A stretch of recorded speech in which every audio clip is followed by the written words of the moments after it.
Nokia owned 49% of the entire mobile phone market. Then in 6 years, they lost almost everything. This is the biggest business failure in tech history, and nobody talks about what really happened inside. In 2007, Nokia had 1.1 billion customers. Apple had 0 phone customers. Just 0. Today, Apple is worth $3 trillion. Nokia sold its phone division for $7 billion. That gap is the story. Most people think Nokia just missed the iPhone. Wrong. They saw it coming. They built a touchscreen prototype in 2004, 3 years before Apple. So why did they still fail? That question is the whole video. Here is what business failure actually looks like from the inside. Nokia was founded in 1865 as a paper mill, not a phone company, a paper mill. They made rubber boots, cables, and televisions before phones. By 1998, they were the #1 phone brand on Earth. That is a 130-year journey to the top. Then a 6-year collapse. The first warning sign came in 2004. Nokia engineers showed management a working touchscreen smartphone. Full touchscreen. App ready. The leadership looked at it and said, no. Too expensive, too risky. They were printing money with basic phones. Why change? That decision cost them the future. The second warning sign was the operating system. Nokia used Symbian OS. It worked fine for keypad phones, but Symbian was not built for touchscreens. It was slow, clunky, and developers hated building apps for it. When Google offered Nokia the chance to join Android early, Nokia said no. They believed Symbian could be fixed. It could not. The third warning sign was internal war. 2 teams inside Nokia were fighting. Team Symbian versus Team MeeGo. MeeGo was Nokia's new, modern OS. It was actually good. Some engineers said it was better than early Android, but management kept switching priorities. MeeGo got one phone, the Nokia N9, released in 2011. Reviewers loved it. Nokia killed it anyway. They had already made a deal with Microsoft. That Microsoft deal was warning sign number 4. Nokia hired a new CEO in 2010. Stephen Elop came from Microsoft. In February 2011, he sent an internal memo comparing Nokia to a man standing on a burning platform. That memo leaked. It destroyed employee morale overnight. Then Nokia announced they were ditching Symbian and MeeGo for Windows Phone. The market responded immediately. Nokia's stock dropped 14% in a single day. Partners panicked. Developers left. Consumers waited. The Windows Phone gamble failed completely. Microsoft's App Store had 100,000 apps. Apple had 500,000. Android had 600,000. Nokia was fighting a war they were already losing. By 2012, Nokia's market share had collapsed from 49% to under 15%. In 2013, Microsoft bought Nokia's phone division for $7.2 billion. 2 years later, Microsoft wrote off $7.6 billion in losses from that purchase. They lost more than they paid. That is how badly it went. Now here is the real business lesson nobody talks about. Nokia did not fail because of bad technology. They had great technology. Nokia failed because of a culture of fear. Researchers from INSEAD studied Nokia's collapse. They found that middle managers were afraid to report bad news to senior leaders. Senior leaders were overconfident and aggressive. Engineers knew the iPhone was a threat. They were scared to say so loudly. That silence killed the company. Fear is the real reason Nokia fell. Not Apple, not Google. Fear. Now let us talk about the business lessons you can actually use.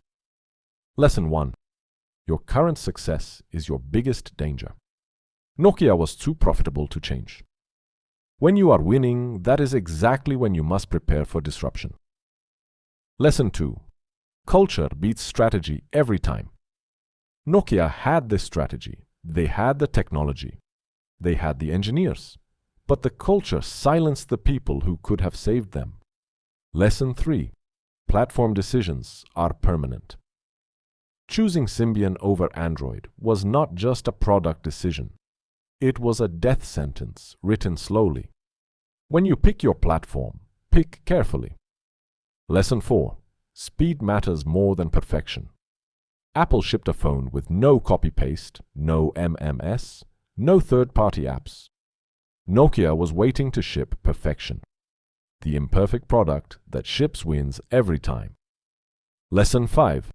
Never bet the company on one partner. Nokia bet everything on Microsoft. Microsoft was fighting its own battles. Nokia had no backup plan. Always have a backup plan. Now let us talk about what we can learn from these business failure stories. Every major collapse follows the same pattern. Success creates complacency. Complacency creates blind spots. Blind spots create crisis. Nokia is not unique. Kodak invented the digital camera, then buried it. Blockbuster turned down Netflix for $50 million. Yahoo turned down Google for $1 million. The same pattern, every single time. But here is what separates survivors from failures. Self-awareness. Companies that survive disruption have one thing in common. They are paranoid, even when they are winning. Andy Grove, the founder of Intel, built an entire management philosophy around this. He called it only the paranoid survive. Nokia was not paranoid. They were comfortable. Comfort is a business growth killer, disguised as a reward. Now here is something most YouTube channels will not tell you. Nokia's engineers were right. Their leadership was wrong. The people closest to the problem always know first. The people furthest from the problem always decide last. That gap between knowing and deciding is where companies die. And that gap is getting faster. In 2007, Nokia had years to respond to the iPhone. Today, that window might be 6 months, sometimes 6 weeks. The pace of disruption is accelerating, which means the business lessons from Nokia matter even more right now than they did in 2007. Let us now look at the financial numbers, because they tell the full story. In 2000, Nokia's market cap was $250 billion. In 2012, it had dropped to $6 billion. That is a 97% destruction of value in 12 years. $244 billion of value gone. For context, that is larger than the GDP of most countries. This is what financial growth collapse looks like at scale. The numbers are almost too large to be real. But every billion of that lost value represents jobs, suppliers, partners, developers, and customers who built their lives around Nokia. This is why business failure stories matter. They are not just about corporations. They are about people. Let us wrap up with the most important takeaway from Nokia's story.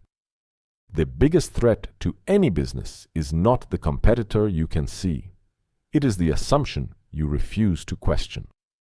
Nokia assumed touchscreens were a fad. Nokia assumed Symbian could be fixed. Nokia assumed Microsoft was the right partner. 3 assumptions. All wrong, all fatal. The questions you refuse to ask are the ones that will end you. Nokia's story is 160 years of building and 6 years of ignoring reality. Your story does not have to end that way. If you study the failures, if you stay paranoid, if you build a culture where people can speak the truth, you have already avoided the trap that killed the biggest phone company on earth. If this video gave you something real, subscribe. I drop one deep case study every week. Next video, we are covering the company that turned down buying Google for $1 million and what happened to them instead. That story is even more painful than Nokia's. See you there.